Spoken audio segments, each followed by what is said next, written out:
Bueno, muy buenas tardes a todos. Muchísimas gracias por acompañarnos. Mi nombre es Wilmar Giraldo, dinamizador del Nodo de Servicios Públicos de la Corporación Ruta N Medellín. Y este es el primer webinar de un ciclo de conferencias sobre el panorama de la energía nuclear en Colombia.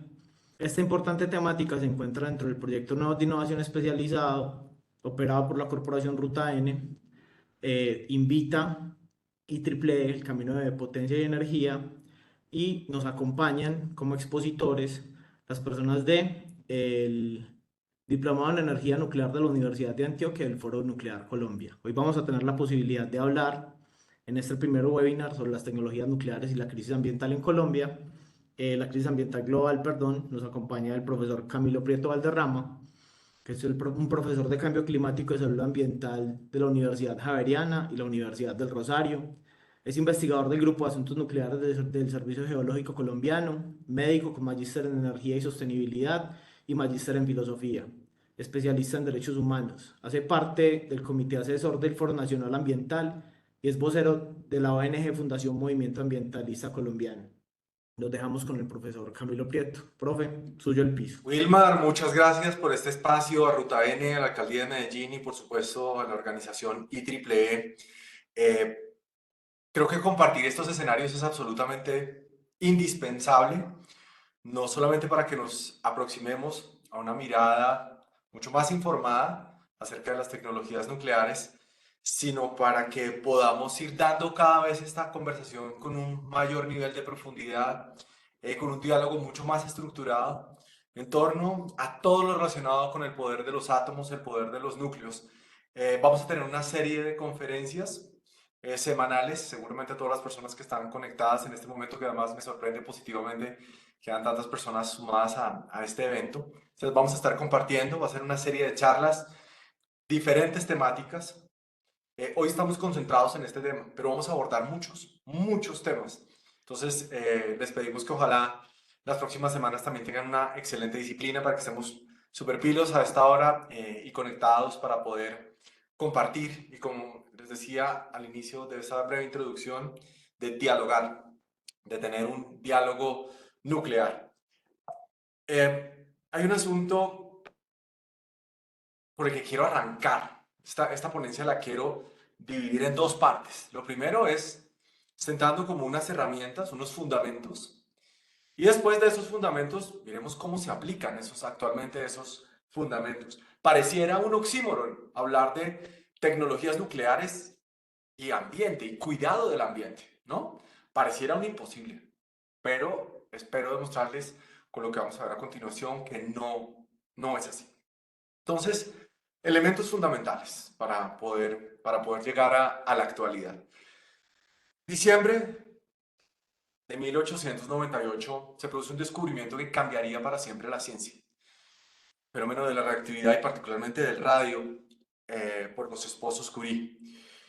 Y este fenómeno misterioso que aún nos sigue despertando la curiosidad de diferentes áreas de la ciencia y que todavía sigue buscando explicaciones para ciertos fenómenos cuánticos. Dentro de ese halo de misterio, empezó a generar no solamente la curiosidad de la ciencia, sino también de la mercadotecnia. Y lamentablemente las primeras aplicaciones de las tecnologías nucleares fueron un absoluto desastre. Colonias, jabones, agua de manantiales mezclada con radio, diferentes soluciones cosméticas, de hecho pinturas, ¿no? Había un grupo de mujeres como conocidas las mujeres del radio, porque se dedicaban a pintar ciertas lámparas y también a generar tinturas de determinados objetos que terminaban dando como cierta tonalidad verde. Y a veces especulo que ese tono verde se posicionó como el de la radio en inglés, ¿no? Radioactividad, en español radiactividad, y por eso supongo que puede ser que Homero Simpson salga con ese color verde de esa barra y no con el espectacular azul de la reacción de Cherenkov, que es ese momento espectacular de la física en el cual estas partículas logran viajar más rápido que la velocidad de la luz, lo cual es un fenómeno excepcional. Pero bueno, entonces retomo esta conversación y les digo, las primeras aplicaciones, insisto, fueron absolutamente desafortunadas. Y aquí quiero hacer una lateralidad para dejar algo presente. Y es que, como bien lo fijaría ya hace varios siglos, el alquimista Paracelso, el veneno lo hace la dosis. Cualquier sustancia, dependiendo de la concentración a la que se use, puede matar. Los medicamentos en sí vienen cuantificados en unas dosis que nos ayudan a sanar, pero que si se aumentaran esas dosis, perfectamente podrían operar como venenos. Durante el siglo XX, la ciencia se dio cuenta que el control de las actividades de los átomos, primero, conocimiento de esas actividades, y segundo, el control de esas actividades, nos podrían ayudar en muchos campos, en campo de la medicina y también, sin duda, en los estudios ambientales. Quiero también hacer una diferenciación en que estamos dando estas conversaciones y las próximas charlas enmarcados en dos principios claves, tres: átomos para la vida, átomos para la paz y átomos para el clima. Hay que hacer una diferenciación necesaria, técnica y ética entre lo que es la aplicación de la energía de los núcleos, de los átomos en general, para fines bélicos y para los otros fines que les acabo de mencionar. Y son dos conversaciones completamente diferentes. En los fines bélicos, el uranio es altamente enriquecido, 90% para arriba, y cuando hablo de enriquecimiento, eh, para quienes no están muy relacionados con ese tema, cuando uno habla de enriquecimiento, habla de una proporcionalidad entre uranio 238, que es la forma más abundante en la naturaleza, y el 235, que es el fisionable, es decir, que tenemos la capacidad de partir, ¿correcto? Entonces, ese es otro escenario, el bélico, y se utiliza ese alto contenido de uranio 235, número uno, y número dos, no hay control. De hecho, el éxito de esas reacciones destructivas, letales, demoledoras, es no controlar, sino dejar estimular esas reacciones. Entonces, insisto, estamos en un escenario completamente diferente. Ahí van los dos primeros elementos. Un tercer elemento es que a medida que ha ido pasando el desarrollo de los estudios cuánticos, el estudio de los átomos, que es algo fascinante, insisto, por su halo de misterio, hemos podido, bueno, digo hemos, no, la humanidad, la ciencia, clasificar elementos, ¿no? Clasificar los elementos. Y así como se han clasificado los elementos en la tabla periódica, pues también se han podido clasificar las partículas fundamentales. Es decir, ¿no? Ya se sabe que los átomos no están hechos solamente de electrones, de neutrones y protones, ¿no? Y esa imagen tal vez idealizada como la que les mostraba ahora, que definitivamente pues eso no es un átomo, pero por lo menos le ayuda a uno a imaginárselo. Entonces hemos conocido que hay algo más pequeño. Y ese algo más pequeño son las estructuras fundamentales. Esto que ustedes están viendo acá es el planteamiento de un asunto conocido como el modelo estándar, o sea, ese modelo de las partículas fundamentales. Entonces, dentro de estas partículas hay familias que ustedes ven ahí por colores. Y no quiero desgastarlos con esto, pero sí con unos elementos necesarios. Número uno, que hay unas partículas de estas que pueden estar juntas y pueden armar estructuras un poco más grandes, como por ejemplo los quarks pueden armar protones, pueden armar neutrones. Hay otras de estas que no. Por ejemplo, dentro de las, si ustedes ven ahí dicen quarks y abajo dice otra familia que son los leptones, ¿no? Entonces, dentro de estos leptones, los electrones son otro grupo de partículas. Y si ustedes se dan cuenta, a su derecha hay otras completamente diferentes que obedecen a otro tipo de estadísticas. Se han sabido llamar bosones. Y los bosones tienen una cualidad. Mm, Nos ayudan como a que las otras partículas se comuniquen, a que los otros se comuniquen. Y esa comunicación entre esas otras partículas, ¿no? Entre los protones, entre los neutrones, generan unas fuerzas, las fuerzas más poderosas de la naturaleza. De hecho, cuando uno piensa en las fuerzas fundamentales, en las interacciones fundamentales, habla de la fuerza nuclear fuerte, de la fuerza nuclear débil y de la fuerza electromagnética. El conocimiento de esas fuerzas y el comportamiento de estas partículas es fundamental para lo que vamos a hablar a continuación. Cuando se rompe, por ejemplo, un átomo, es decir, se fisiona un átomo, se parte, aparte de los nuevos elementos que se crean, también salen partículas.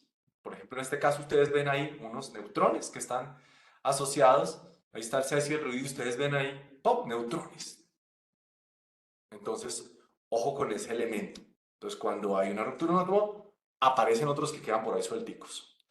Y adicionalmente, las propiedades y el comportamiento de los átomos, particularmente de los núcleos, puede generar emisiones que denominaremos, por ejemplo, en este caso, rayos gamma o emisiones gamma, que ya no van a ser neutrones los que salen ahí, sino van a ser fotones, otro tipo de partículas, ¿no? Los neutrones, acuérdense que hace un momento les decía, están armados por quarks.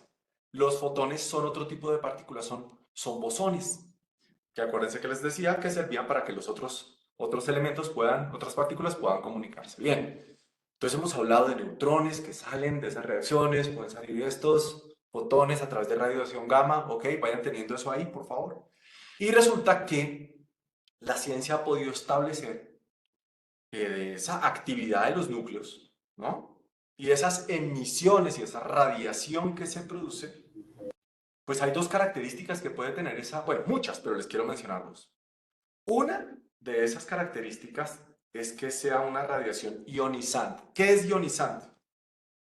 Para efectos prácticos podemos entender que es una radiación que por un lado es capaz de modificar el ADN, es decir, es capaz de modificar nuestra genética, en general la genética. ¿Y por qué? Porque la energía que tiene es capaz de mover algunos electrones que cambian la estructura de las moléculas. Entonces a eso se le sabe llamar radiación ionizante. ¿Bien? Entonces, de esas, insisto, interacciones y comportamiento de los núcleos salen rayos, emisiones. Entonces, por ejemplo, podemos tener rayos alfa o emisiones, partículas alfa, que esencialmente es como si fueran núcleos de helio, o sea, dos protones, dos neutrones.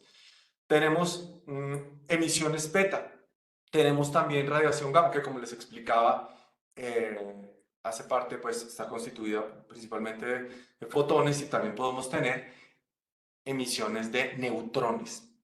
Entonces sabemos también que la capacidad de penetración de estas emisiones cambia. Miren, por ejemplo, papel, plástico, plomo, agua, concreto. Entonces, teniendo en cuenta esas propiedades, ¿qué ha hecho la ciencia? Oiga, si yo puedo controlar esa radiación, ¿será que me sirve para algo? Número uno de las preguntas que se ha hecho la ciencia. Y la otra pregunta es, si yo puedo controlar esto y además sé que hay ciertas barreras que me pueden frenar esa respuesta, ¿será que me sirve para algo? Y la respuesta es que definitivamente sí. Y hay otro elemento que se suma a estas preguntas que se ha hecho la ciencia. Dice, oiga, bueno, ya sé que esto me genera unas radiaciones que pueden cambiar el ADN, sí, ya sé que hay unas barreras que pueden respetar esa radiación, sí. Y otra cosa que se dio cuenta la ciencia es que el comportamiento de los átomos y su cambio en el tiempo, porque los isótopos, ¿no? Los isótopos de los átomos, digamos, son como familiares de los mismos átomos, sino que son un poquito más gorditos. Por ejemplo, el carbono puede tener isótopos, es decir, que tiene más neutrones en su núcleo. Entonces es un átomo de carbono, pero es un poquito más robusto, ¿no? Y la ciencia se dio cuenta que hay algo fascinante. Los átomos, los isótopos dejan algo que se llama huella isotópica. Así como los seres humanos, pues uno se mira la huella, ¿no? Si todos miráramos la huella ahorita y todos los comparáramos ahí en las cámaras, diríamos, son como parecidas. Pero cuando uno la mira al detalle, las huellas son distintas. Entonces la huella isotópica nos puede permitir diferenciar tipos de carbono. Entonces ustedes se han puesto a pensar a veces, oiga, ¿cómo hacen para saber que el metano es de origen fósil, que es de origen vegetal? ¿Cómo hacen para saber eso? Bueno, pues a través de la huella isotópica. Entonces ahora les voy a pedir el favor que por un momento sumemos todos estos elementos, ¿no? Ahí ya tenemos varios elementos de los comportamientos de los átomos. Y ahora los quiero invitar a que pensemos cómo podemos usar todo eso que les acabo de decir en pro del cuidado del planeta. Para poder tener esta conversación, que hablé con varias personas que ahora están conectadas y me dijeron, bueno, ¿de qué vamos a hablar hoy? De cómo los reactores nucleares y la energía nuclear es baja en emisiones de CO2, ¿verdad? Algunos me decían, ay, podemos hablar un poco de por qué ahora la energía nuclear es considerada una energía verde en Europa. Entonces les decía, sí, es un tema interesante, claro, pero les aclaro que no es el protagonista. No es el protagonista. Y en este momento me gustaría como descarbonizar la conversación y que ampliemos la mirada. Porque usualmente cuando se dan las conversaciones sobre crisis ambiental global, inmediatamente esta es la imagen que todo el mundo se le viene a la cabeza, el CO2. Y entonces pensamos solo en cambio climático. Y la invitación que les hago, la reitero, la subrayo, es descarbonicemos la conversación y ampliemos el horizonte de esta interacción. Quiero que no hablemos solamente de cambio climático, sino que hablemos de crisis ambiental global, que es un asunto distinto. Y voy a explicárselos con una analogía. Antes de entrar a explicarte la crisis ambiental global. Cuando cualquiera de nosotros va al médico, o por ejemplo tengo la oportunidad de ver un paciente, y vamos a suponer que es un paciente que no habla. Es más, pensemos en un niño, en un bebé. Siempre he pensado que los pediatras son unos magos. Pediatra que hace, toma los signos vitales, pues el bebé no le puede explicar qué es lo que está sintiendo, pero toma los signos vitales, o de una persona que esté inconsciente o en coma, frecuencia cardíaca, temperatura, cómo está la respiración, cómo está la saturación, cómo son el ritmo cardíaco, cómo es el electrocardiograma, todos esos son signos, ¿no es cierto? Signos que puedo monitorizar. Pues lo mismo quiero contarles que se puede hacer con el sistema climático y con diferentes variables geofísicas. Y ya desde hace un par de décadas, casi 2 décadas, la ciencia se dio cuenta que el planeta tiene unos signos vitales. Y esos signos vitales se han sabido llamar los límites planetarios. Que son independientes, su existencia o no, de la presencia o ausencia de los seres humanos. Y esto es un concepto que ha sido revolucionario en la climatología, porque hasta hace más de 2 décadas, antes del siglo pasado, siempre se pensaba en la relación del ser humano todo el tiempo, lo que estaba haciendo y todo midiéndolo en referencia al ser humano. Esto lo que hace es estudiar el comportamiento del planeta, independientemente de la presencia o la ausencia del ser humano. Obviamente los seres humanos tenemos la capacidad de perturbar estos signos vitales. Entonces, ¿cuáles son estos signos vitales? Ahí son 9. Cambio climático, que es el del que la mayoría de la gente habla. Integridad de la biosfera, que fundamentalmente hace referencia a la preservación de las especies, de la biodiversidad. Cambios en el uso del suelo, el uso del agua fresca.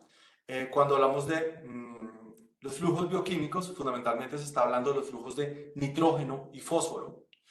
Otro de ellos, acidificación de los océanos. Otro de ellos tiene que ver con la carga de aerosoles que generamos mediante las emisiones, por ejemplo, de la combustión de fósiles. Este es uno súper complicado, de hecho todavía no se ha podido cuantificar. Ese es el uno que está relacionado, ese sí, esa es como la excepción yo creo. Hay dos excepciones que ya se las menciono. Ese sí está relacionado con actividades humanas. Mm, lo otro es la estabilidad de la capa de ozono, que afortunadamente en este momento, pues gracias al protocolo de Montreal, se ha logrado estabilizar ese daño. Y otro que tiene que ver con actividades humanas, que es la otra excepción, que son las dos únicas excepciones de esos signos vitales que les mencionaba, son las nuevas entidades. ¿Qué son nuevas entidades? Microplásticos, por ejemplo, y las miles de sustancias que los seres humanos hemos creado y que no existían antes de la presencia de nuestra especie, incluso antes de los siglos. Las sustancias han sido inventadas en los 2 últimos siglos. Esto gracias a los procesos de refinamiento del petróleo y el perfeccionamiento de las técnicas de la química industrial. De tal suerte que uno dice, bueno, listo, acá tengo estos signos vitales, que insisto, hay dos que son excepción, las nuevas entidades y las cargas de aerosoles, que están relacionados con las actividades humanas. Pero entonces, ¿cómo hago para tomar el pulso? Seguramente si yo les preguntara de todos estos, el más popular y el más conocido es el cambio climático. Y todos sabemos, sí, claro, se mide el CO2, entonces uno puede medir la concentración de partículas por millón. Yo creo que listo, la mayoría se lo sabe. Pero ahora quiero explicarles, en los próximos minutos, de qué manera las tecnologías nucleares nos permiten tomarle el pulso a los otros signos vitales y nos permiten contribuir no solamente en tomar el pulso, sino en estas palabras que ustedes tienen frente. Digamos que tomar el pulso sería la monitorización, número 1. También las tecnologías nucleares nos permiten aportar en la mitigación, es decir, reducción de todas las embarradas que estamos haciendo, de todo el daño que estamos generando. Y el tercer elemento, las tecnologías nucleares también nos ayudan a adaptarnos al nuevo mundo que hemos creado. Porque hemos llegado al punto en el cual hemos perturbado el sistema del clima de tal manera que, fíjense, ay, perdón, hemos sobrepasado varios de estos límites planetarios. Por ejemplo, el más reciente que se pudo cuantificar que sobrepasamos, el de nuevas entidades, ya les voy a explicar un poco más a fondo sobre esto, también está rebasado el límite de seguridad del cambio climático. El de la integridad de la biosfera también. La pérdida de biodiversidad ya ha llevado a que varios grupos de investigación en el mundo estén planteando que habíamos entrado en la sexta extinción masiva, lo cual sería un evento muy particular porque sería la primera vez que una especie, lleva a la extinción masiva de otras, ¿no? En 4.500 millones de años de historia del planeta. El otro es el uso del suelo, un uso absolutamente ineficiente que hacemos del suelo. Ciclo de fósforo y nitrógeno también ha sido desbordado por el uso ineficiente y por los desperdicios que generamos en torno a la disposición de los fertilizantes. Entonces vamos primero con monitorización, o sea, cómo las tecnologías nucleares contribuyen a que podamos tomar el pulso. Y voy a empezar por una circunstancia que de una vez les digo, no solamente sirve para monitorizar, sino para mitigar también. O sea, esta es una que nos sirve para dos cosas. Acá la tenemos. Bueno, hay una circunstancia, empiezo por el problema. De todos los plásticos que se producen en el planeta, y eso en las mejores estimaciones, en las más optimistas, solo logramos reciclar un 9%. ¿Por qué? No solamente es un tema cultural, porque sí hay un problema cultural, sin duda hay un problema cultural, pero también tenemos un problema tecnológico para poder reciclar plásticos. Por ejemplo, en Colombia solo tenemos las tecnologías para reciclar 3 tipos de plásticos. El número 1, número 2 y número 5. No más. No tenemos posibilidades de reciclar otros. ¿Se pueden reciclar más? Claro que sí. El que conocemos en Colombia como el icopor, por ejemplo, el poliestireno expandido, se puede reciclar, claro, pero nosotros en Colombia no tenemos la tecnología, no la tenemos, digamos, escalable. Existirán algunos dispositivos, pero no es escalable en este momento. Plásticos que no se pueden reciclar, PVC, irreciclable, irreciclable, ese no hay manera. Entonces, hay dos problemas. Número uno, cultural, y número dos, tecnológico. Y ese cultural tiene un efecto muy desafortunado, y es que el destino final que tienen esos plásticos, en gran medida, termina llegando al océano. Y ahí viene el otro problema. Hay estimaciones que se las comparto, cada vez son más preocupantes. Hay datos que ustedes pueden encontrar de 8 millones, 10 millones, 12 millones de toneladas al año de plásticos que se han vertidos al mar. A través de los drenajes de las ciudades, también a través de los desperdicios que se arrojan en las playas, que se van por los ríos. Y la ciencia necesita, obviamente, identificar de dónde provienen esos residuos. Entonces ahí viene otro problema, ¿no? Entonces decíamos problema cultural, lo reitero. Segundo, problema tecnológico y ahora viene el problema de identificación. ¿De dónde viene? Por ejemplo, miren ese dato que está ahí tan interesante. Mire, de las ciudades, de los vertimientos de las ciudades, sabemos que de esas casi 1.000.000 de toneladas, miren el principal componente, ¿de dónde está? De las llantas, de los residuos de las llantas de los vehículos, ¿no? Y ¿cómo hacen para saber eso? ¿Cómo hacen para saber que esto es de textiles, que, si son microplásticos, lo que se está estudiando? ¿Cómo se hace para saber esto? Porque cuando hablamos de microplásticos, pues por definición es que tenga menos de 5 milímetros, pero obviamente hay unos que tienen muchísimo menos que eso. Entonces, ¿cómo se hace para estudiar el origen? ¿Se acuerdan de unas imágenes atrás cuando les mostré algo de huella isotópica? Ah, pues ahí está. La huella isotópica me permite saber qué tipo de microplásticos, en qué concentraciones están presentes. Entonces, me ayuda a resolver un problema, clasificación, entender, monitorizar el problema al cual me estoy enfrentando. Número uno. Y segundo, las tecnologías nucleares. Hay un programa que tiene el Organismo Atómico Internacional espectacular, precisamente para este asunto. Y se han venido desarrollando tecnologías fundamentalmente de radiación gamma, ¿se acuerdan? Cuando hablamos de que pueden salir de los núcleos esas emisiones de fotones de alta energía. Pues la radiación gamma puede acelerar los procesos de reciclaje químico. Y lo que ha ido mostrando la evidencia es que el uso de estas tecnologías nucleares hace que sean más eficientes en términos de tiempo y de inversión de energía. Entonces, por eso les dije que esta primera tecnología lo mencionaba porque nos ayuda a monitorizar a través de entender la clasificación mediante la huella isotópica y además nos ayuda a mitigar el daño. ¿Por qué? Porque nos ayuda a ser más eficientes a la hora de reciclar. Bien, ahora vamos a una técnica particular de monitorización. Recuerden que uno de esos signos vitales que les mencioné es la acidificación del océano. El océano es el gran sumidero de carbono del planeta Tierra.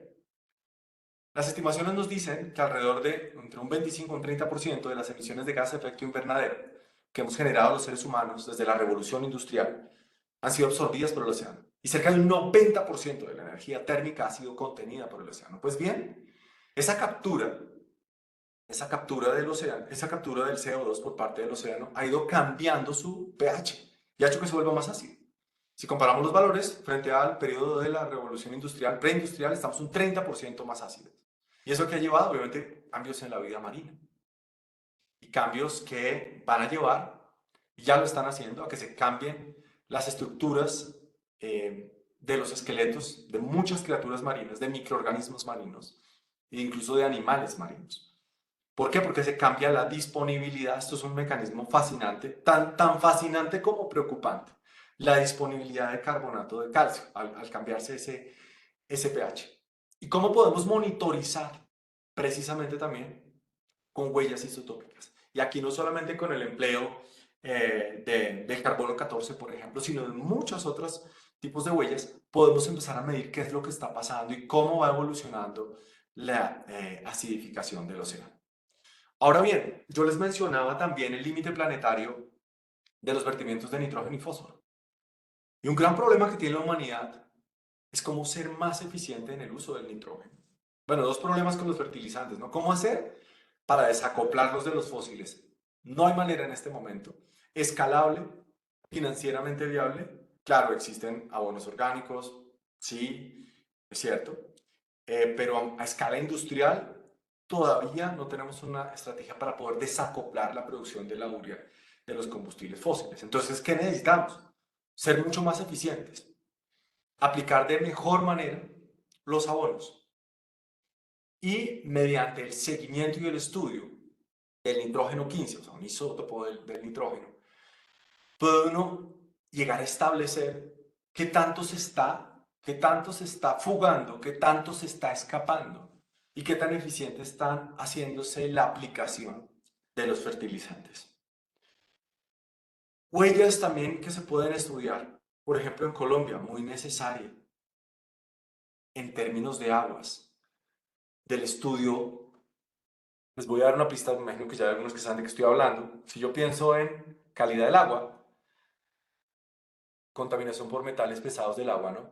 Contaminación por metales pesados en los peces, contaminación o intoxicación por metales pesados en los seres humanos. ¿En qué estaré pensando? Pues en mercurio. Esto lo he mencionado y cada vez que tengo la oportunidad lo menciono. O sea, yo creo que, mejor dicho, si yo pudiera cada vez que me presento decir mucho gusto, soy Camilo Prieto y quiero recordarles que Colombia es el principal país emisor de mercurio per cápita en el planeta, por encima de China y por encima de Indonesia, lo diría, porque es absolutamente preocupante. ¿Cómo se pueden hacer estas cuantificaciones? Con técnicas nucleares. Con espectrofotometría de masa se puede medir. Se puede medir en agua, se puede medir en la carne de los animales, se puede medir en la sangre de los seres humanos, se puede medir en los folículos pilosos.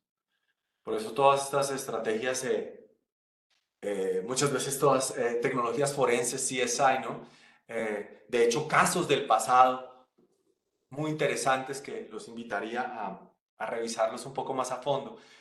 Por ejemplo, cuando se entra en las disputas de saber si de esos episodios turbios que rodean la vida de Kepler, de saber si mató o no, envenenó o no a Tycho Brahe su mentor, pero adicionalmente como gran competidor, ¿no? En todo este estudio del cosmos, pues se pudo establecer que Tycho Brahe murió envenenado con mercurio, lo que no han sabido si fue Kepler o no, pero saben que fue envenenado con mercurio gracias a que a este estudio de la huella isotópica.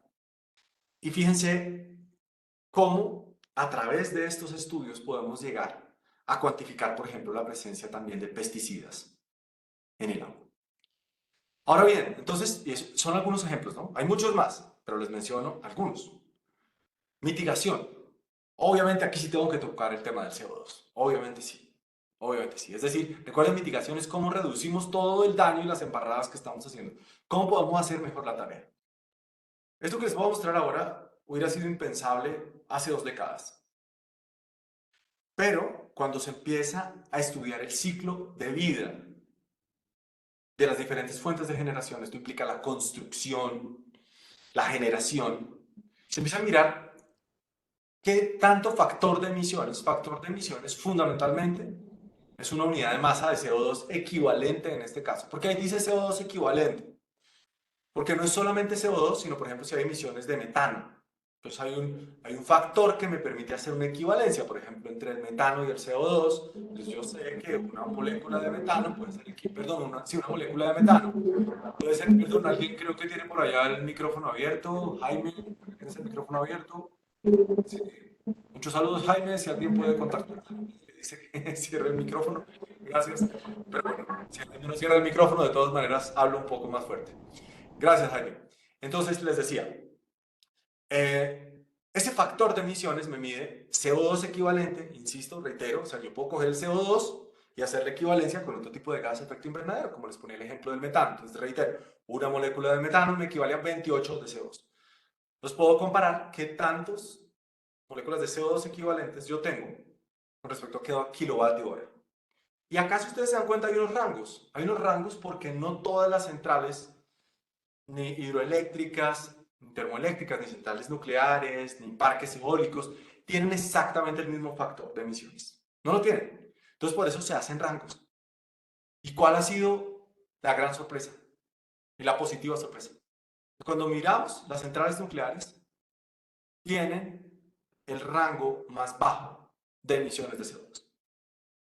Y estos argumentos sirvieron para que cuando en Bruselas se diera la discusión sobre la nueva taxonomía, sobre la nueva clasificación de la energía, muchos países votaron a favor de que la energía nuclear fuera clasificada. Bueno, eso de energía verde sí me parece que es un nombre más comercial que otra cosa, como varios de ustedes he compartido esa idea que energías limpias, energías verdes, pues todas las energías, todas las fuentes de generación tienen impacto ambiental, número uno, y número dos, que sean cero emisiones, pues no, eso no es posible, ni que no generen impacto, ni que tampoco dejen cero emisiones es posible, eso es termodinámicamente imposible, pero sí podemos hablar de tecnologías de bajas emisiones.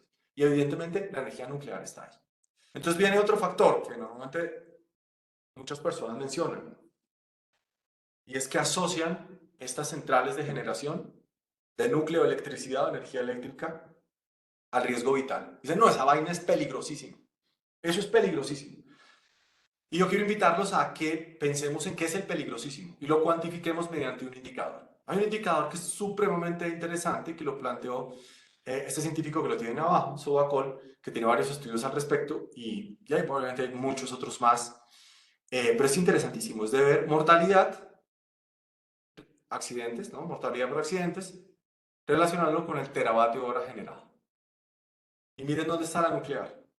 Esto que ustedes están viendo acá incluye las muertes generadas en el accidente de Chernobyl, que como lo he mencionado en otros espacios, los datos que les doy son de la Organización Mundial de la Salud. No son propios, son de la Organización Mundial de la Salud. ¿Qué nos dice?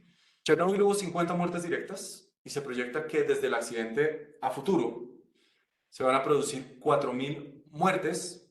Esto es modelos estocásticos, probabilísticos, muy posiblemente por algún tipo de enfermedad neoplásica, perdón, es decir, de cáncer, carcinogénica.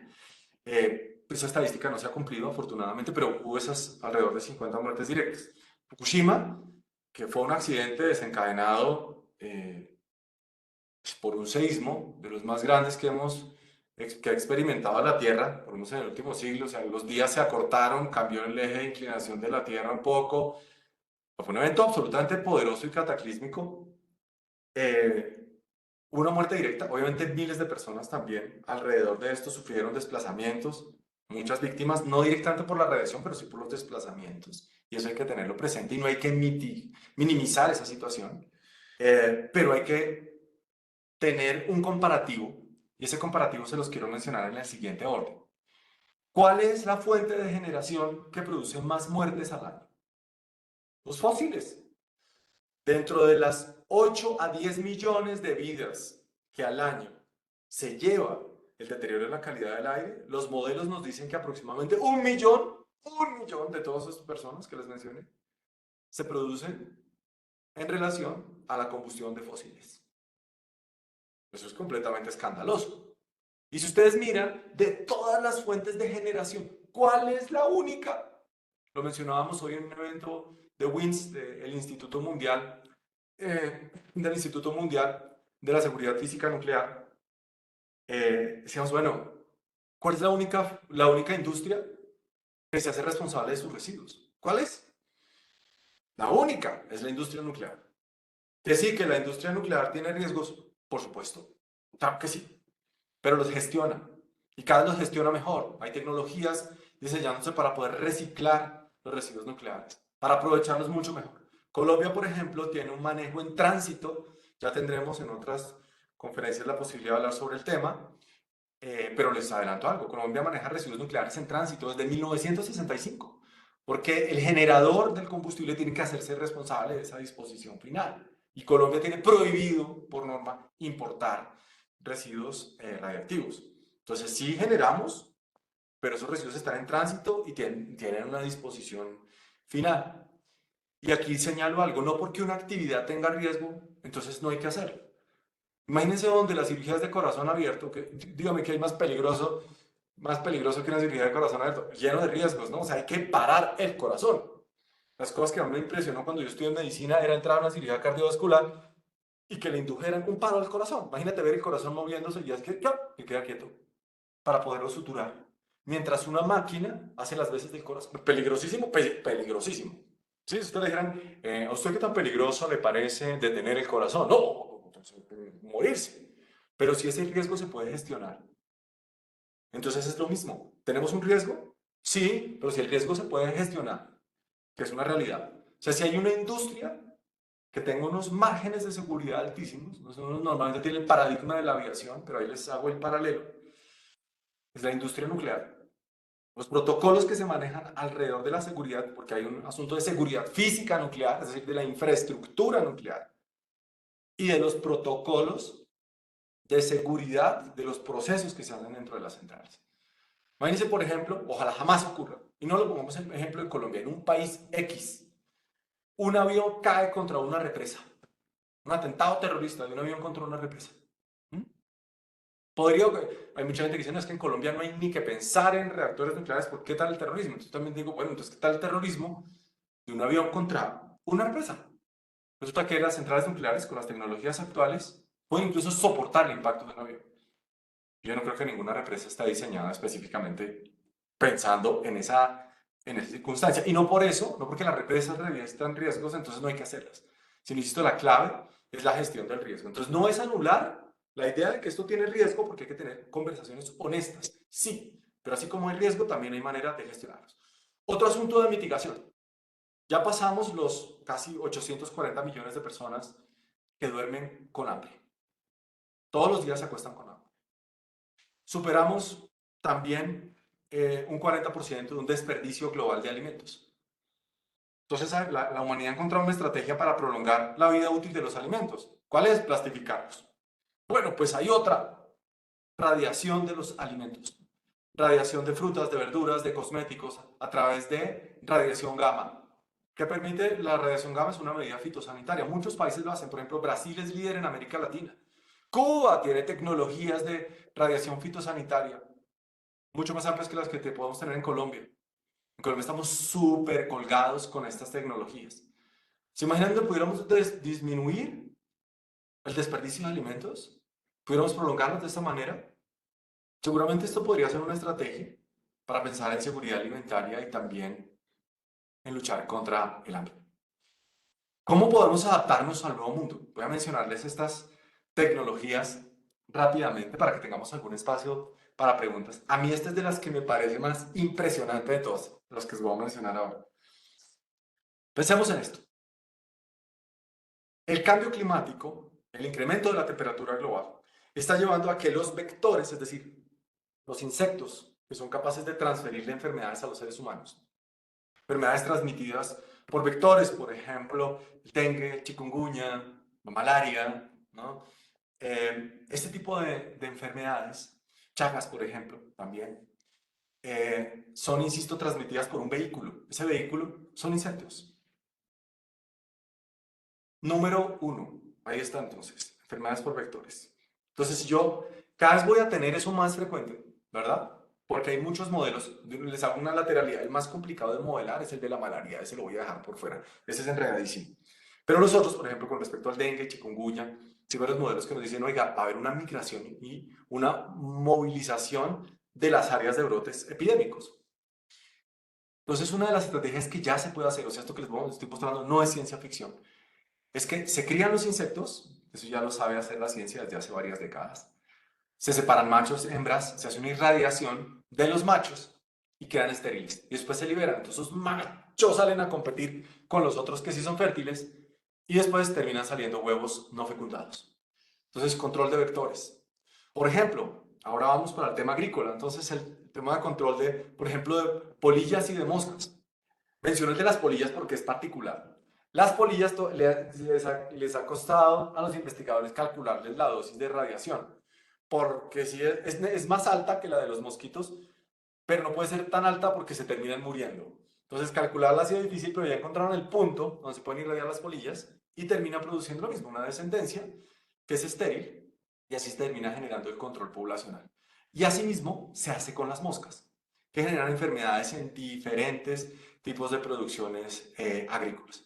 Entonces estas radiaciones que como ustedes ya lo saben, porque lo mencionamos al principio cuando mencioné el término de radiación ionizante, que por su energía es capaz de modificar el ADN, puede cambiar que un insecto sea fértil o sea infértil. Y un último punto, no porque no haya más, sino porque traté de seleccionar tal vez los que parecieron más relevantes, tiene que ver con el concepto de fitomejoramiento, modificación de las semillas, mejorar las semillas. ¿Y por qué? Porque es importante dentro de la adaptación al cambio climático mejorar las semillas. ¿Qué nos dicen los modelos? Vamos a tener cambios en las precipitaciones y en las sequías, eso ya lo sabemos. Y eso va a tener cambios sobre la producción agrícola. Y ahora, cuando estos cambios con ocasión de cambio climático, ¿no?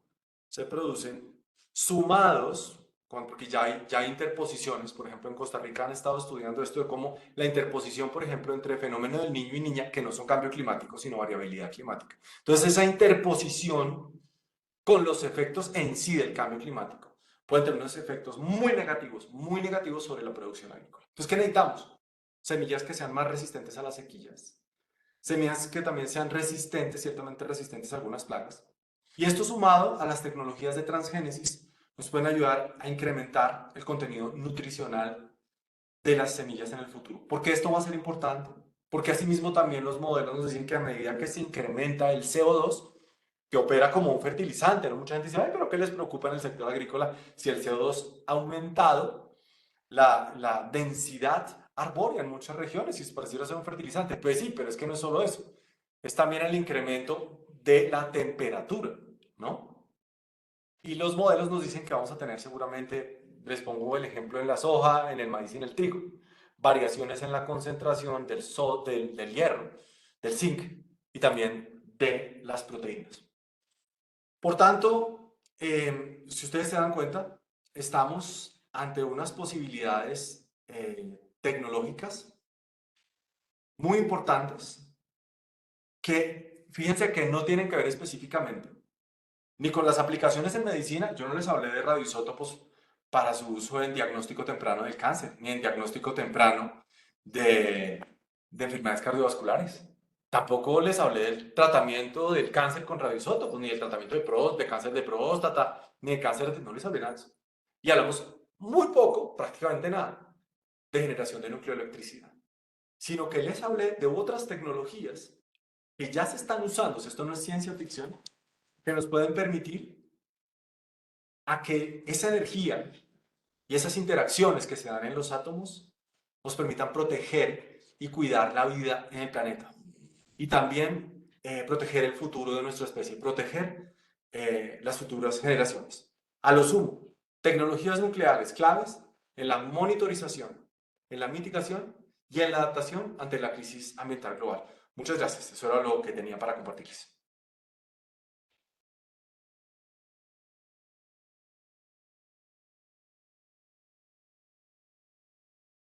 Profe, tenemos una pregunta. Si le parece, se la pregunto por acá y usted nos va dando la respuesta. Claro que sí, sí, porque acá no sé dónde están. Sí, dale, profe, tranquilo. Acá estamos al rescate. La primera es, ¿qué recomienda el doctor Camilo para poner estas tecnologías en uso para las comunidades en Colombia?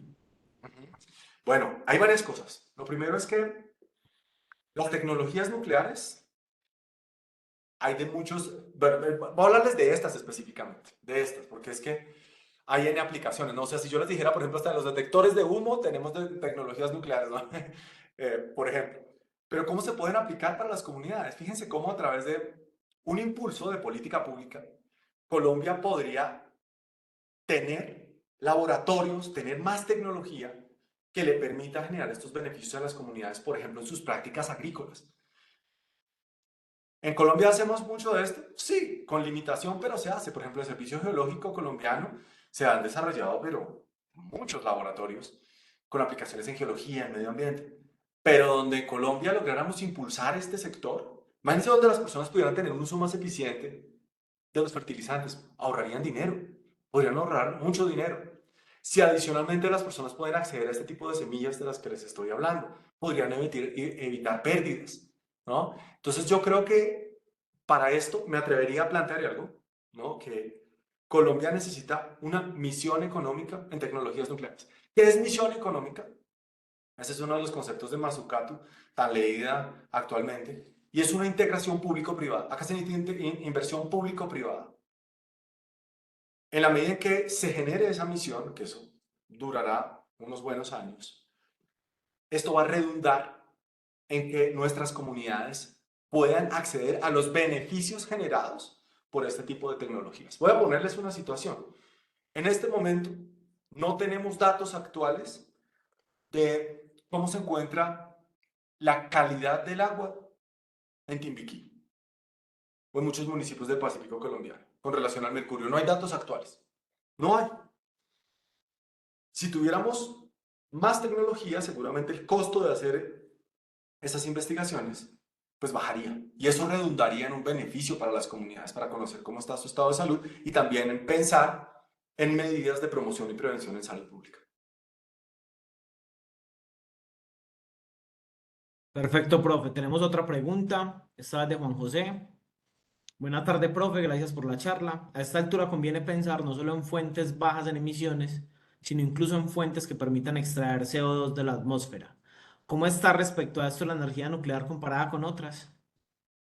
Bueno, las tecnologías de captura, yo creo que no hay que descartarlas. Lo que pasa es que todavía no se han terminado de inventar. Esa es una realidad.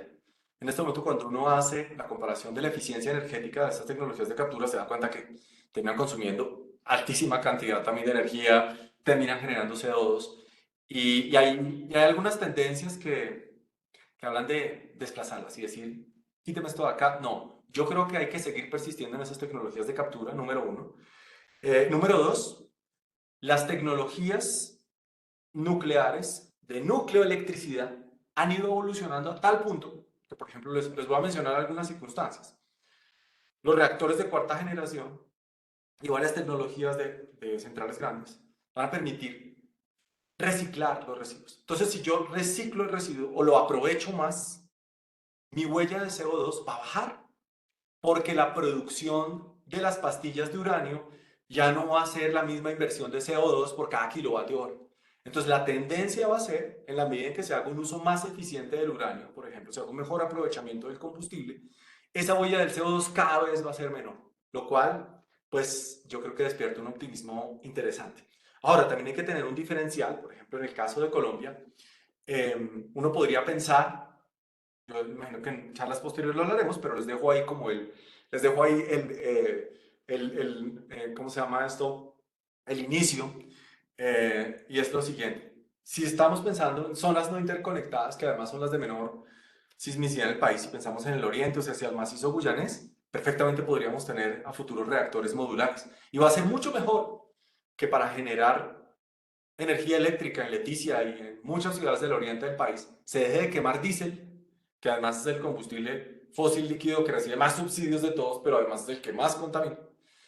Se deje de quemar diésel y empecemos a usar este tipo de tecnologías, que además generan energía en firme, ¿no? Es decir, están funcionando incluso más del 90% del tiempo durante todo el año, están generando energía, a diferencia de las otras tecnologías. Profe, vamos con la siguiente, que está relacionada con residuos. ¿Cómo se realiza el manejo y gestión adecuada de los residuos nucleares? ¿Cómo se hace en Colombia? Hay otras dos, profe, si quieres se las digo ya para que Vale. cerremos con estas y alcancemos a cerrar la clase a tiempo. Listo, está bien. Esa es la primera. La segunda, las plantas para producir radioisótopos para medicina nuclear y los otros beneficios que expuso pueden ser independientes a las plantas para producir nucleoelectricidad. Sí, sí, sí empiezo. Ajá, y la otra, me ibas a hacer otra, ¿no? Ibas a Y hacer la otra. otra es de Shannon Nova. En el laboratorio de mi universidad contamos con un espectrofotómetro de absorción atómica y UV. BIS. Sin embargo, no podemos usarlos con mucha frecuencia debido a que los reactivos son escasos y costosos. ¿Cuáles son Sí. los costos operacionales de la implementación de sus propuestas y cómo financiarlo? Sí, entonces, bueno, voy a hacer un resumen como de todas, ¿no? Les aclaro que varias de las cosas que ustedes están preguntando las vamos a ver en las charlas, entonces no se las pierdan porque van a estar buenísimas. Pero vamos a ir aclarando varias cosas. Número uno, sí, los reactores de alta potencia y los reactores de nucleoelectricidad son distintos a los reactores para producir radiofármacos. Eso es otra cosa. Son tecnologías distintas. Es decir, un reactor modular no me sirve para producir isótopos médicos. Tener reactores específicamente para tal fin. Eso es lo primero que aclaro. Ahora bien, pensemos en el tema económico. ¿Por qué en Colombia puede ser tan costoso? Primero porque Colombia no tiene una producción local. Eso es un gran problema. Fíjense lo que pasó en noviembre del año pasado. Tuvimos un momento de no escasez, desabastecimiento de radiofármacos en el país. Desabastecimiento. No había molibdeno 99, por ende, no había tecnecio 99 y por ende 85% de los servicios de medicina nuclear del país se pararon. Eso solo había ocurrido 2 veces antes, cuando se cayeron las Torres Gemelas y durante la pandemia. No más. ¿Por qué? Porque Colombia no produce. Entonces eso hace que salga más costoso. Entonces, si nosotros empezamos a tener una autosuficiencia en la producción de radiofármacos y de insumos de tecnologías nucleares, obviamente los precios cambiarían. ¿Cómo se lograría eso? Seguramente a través de lo que les estoy planteando, esa misión económica de tecnologías nucleares. ¿Y cómo se puede llegar a eso? A través de la implementación en Colombia de una ley de seguridad nuclear y protección radiológica, para que podamos organizar todo el sector nuclear en el país, para que podamos estar al nivel de los estándares internacionales de seguridad física nuclear y en general de todos los protocolos de generación de estos diferentes tipos de tecnologías. Yo siento que vamos en el sentido correcto, aunque en este momento aún existan limitaciones. Yo siento que hay que persistir en estas conversaciones sin vergüenza, no sin vergüenza, sino sin vergüenza, sino dándolas con entusiasmo, con posibilidades de diálogo, y pues seguramente aquí vamos a tener todos mucho por aprender en este ciclo de charlas. Pues mil gracias a todos por haberse conectado. Si tienen algunas preguntas podemos interactuar también a través de redes sociales, y ahí estaré atento a responderles. Mil gracias a Ruta N, a la Alcaldía de Medellín, a IEEE, por este espacio, y bueno, ahí seguimos entonces conversando. Y también mil gracias a David, que ha estado aquí siempre en la jugada para poder generar estos espacios. De una, pues. Y particularmente a ti, Wilman, mil gracias. Para eso estamos. Muchísimas gracias a todas las personas que nos acompañaron. Muy buena esta charla para arrancar. Los invitamos a que nos acompañen en nuestras otras 9 charlas que vamos a tener. y a que se conecten con los profes, a que estén pendientes de este tema, que lo empujemos y que abramos la discusión en el país. Muchísimas gracias y que estén muy bien. Hasta luego. Gracias, chao, chao. Chao, profe, gracias. Gracias, buena tarde.